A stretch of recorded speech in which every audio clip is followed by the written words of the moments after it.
Alright, we're back in my garage, and this is what took the place of the 8360. This is a Sommer. Yes, I bought a German operator. Model, I don't remember the model, 2080 EVO Plus. This opener came out not long ago. Actually, they've been making these for a little while before they came out, because this was made in November of 2017. Like I said, these things just came out. It's got LEDs here in the Traveler instead of on the main control box. This is a chain drive opener. The motor's inside the Traveler. It's like any other Sommer operator that they've made. I got the owner's manual here. I got the original remote in my pocket.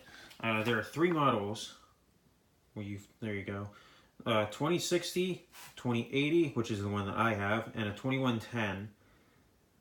The 2060 is a 3/4 horsepower, 2080 is 1 horsepower, and 2110 is 1.25 horsepower. They're also rated in newtons: 600 newton 3/4 horse, 800 newton 1 horse, and 1,100 newton 1.25 horse, which on the calculator actually comes out to just under 1.5 horsepower. So they're actually underrating the 1.25 horsepower model. Oh yeah, and that's the data manufacturer right there. This book is 81 pages long, and that is all English. This is a proper full-size owner's manual. You can see who all supports this from the all the door companies: FCC, DASMA, IDA. Show you the remote here. I got a couple accessories for this already. This is the original remote. I should have turned the light on. Over here by the window. It's a 4-button.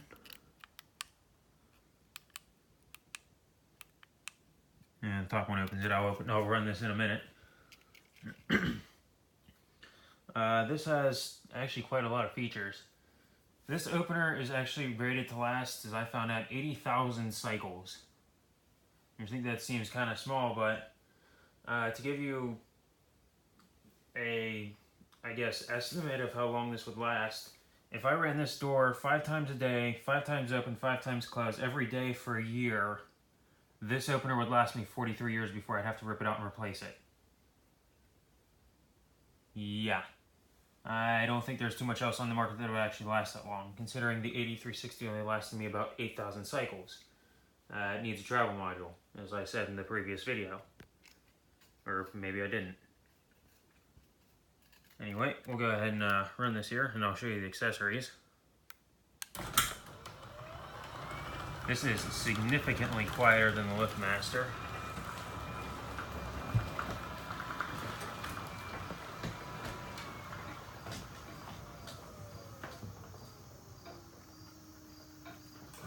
And the slowdown at the end of the travels is much more gradual. I'll show you the two accessories that I got. This is the wireless wall station. This is, you can run 2 doors off of this. I have this button running the door. This one controls the light. And this bottom button is actually for the open door indicator. You push this, and I hit this button. You can see it flashes red. That tells me the door is open. If the door was parked intermediately, if I close it some. The other thing I like is when it's closing, I can stop the door. Now if I do it again, it'll light up orange, tell me it's in an intermediate position. And you can tell it's close. It knows it's close to the limit. So it just moves. It just crawls along. Run it back down. It does move slower. I don't know how fast it moves going down, but this moves at 8.3 inches a second opening. The 3/4 horse moves at 9.5 inches opening, and the 1.25 horsepower moves at, it crawls at like 4.7 inches a second opening. And if I come over here and hit this again, it lights up green to tell me the door's closed. This is also a range extender for the remotes, which I didn't know that until I read the directions for it. So if I use this remote to open the door, if this sees it but the door isn't moving, this will forward the code from the remote to the opener. So I thought that's always pretty cool. The other one I got is the, this is just a light bar that goes on the bottom. Just because honestly the 6 LEDs on the Traveler really isn't enough to light up the whole garage.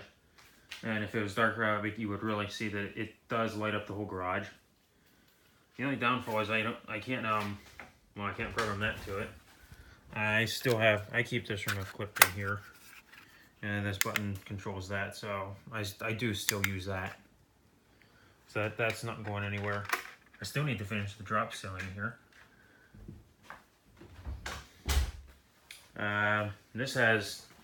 There's a bunch of accessories for this. That's one of them. The light bar is the other one. There's a set of dip switches. One set of 4 dip switches in the Traveler, one in the motor unit, or control box, I guess, rather.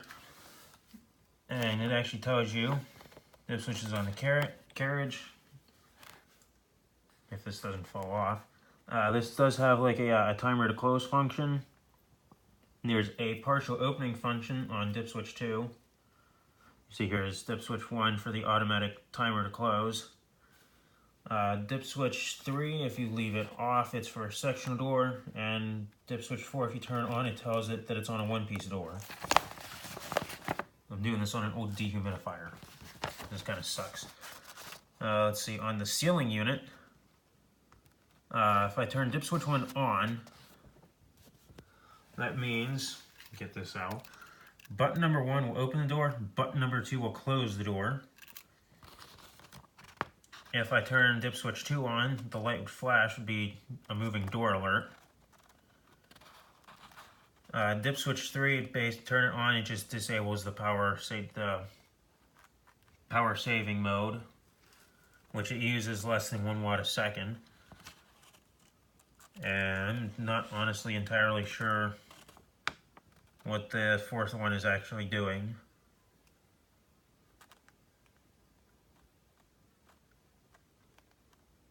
Oh, I think it means that if I turn it on and I use the wall button to open the door, it'll only open part way. This is rolling code. So, I was going to use the LiftMaster stuff, but as I found out, after about a day, I need to unplug the transformer because it's not doing anything anyway.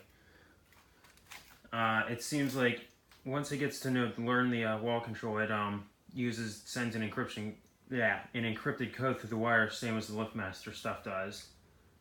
Because after that first day passes, just touching the wires together won't run it. Whereas when you initially plug it in, if you touch the wires together, it will run. Honestly, I'm not sure if just disconnecting the wall control or not hooking it up at all will essentially skip that. But we'll go ahead and run this again so you can hear how quiet it is. Actually, I'll go outside too.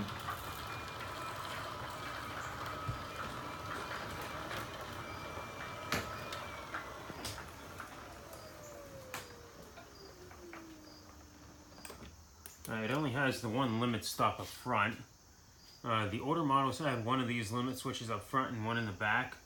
The down limit switch is programmed automatically when you close the door. I took the other hanging bracket down and just turned this one sideways and it works fine. Go outside so you can get an idea of the speed of this thing. Haven't seen the outside of this door in a while.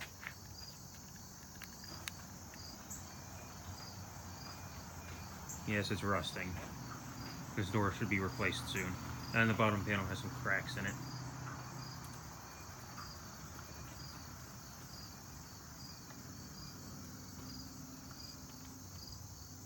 It slows down gradually. Oh yeah, I didn't bother to get a keypad for it either.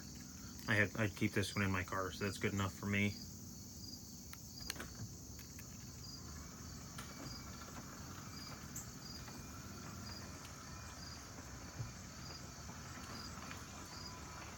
We'll go back in. I'm also finding out that this opener is actually rated for continuous use. So you really could put this on like an apartment complex or probably even a condo building, and it would perform just fine. Figure 80,000 cycles, that would on something like that would certainly last a couple years. Yeah, that would certainly last you a while. Run it back down. There's a huge number of accessories that you can go with this to make it do whatever you want. The possibilities with this thing are almost endless. There is a battery pack. I didn't get it because it's like $100. I'm not sure where the battery pack goes. If it can sit internally, if it would just sit on top. Because obviously there's nothing up here that actually drives anything. It's a lithium-ion battery pack, which is probably why it's so expensive. There's that. There's a magnetic lock that you put on here. I don't know if you hear the clicks on the coming out of the Traveler. That's because it would try that again. It would activate the lock when it's closed. Actually, I think it activates that lock wherever the door stops. So if I open it partway, it would always activate that lock, which has been tested for up to 660 pounds worth of force. There's a motion sensor that would actually go on the door arm to turn the lights on when you walk in the garage. Let's see, what else is there? There's a temperature and humidity sensor that somehow monitors the temperature and humidity in the garage, and it'll actually open the door to control the temperature and humidity, which is pretty cool. Another one, there's actually an straight up external relay you can use to essentially power whatever you want or turn on and off whatever that you could possibly think of to use it for. And I know there's a couple other things that you could get for this thing. I may actually look into that relay and see if I can't rig something up to work the LiftMaster light in the back.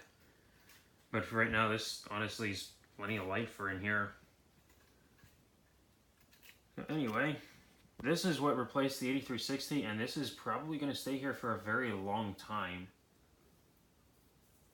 Thanks for watching. Please comment, rate, and subscribe.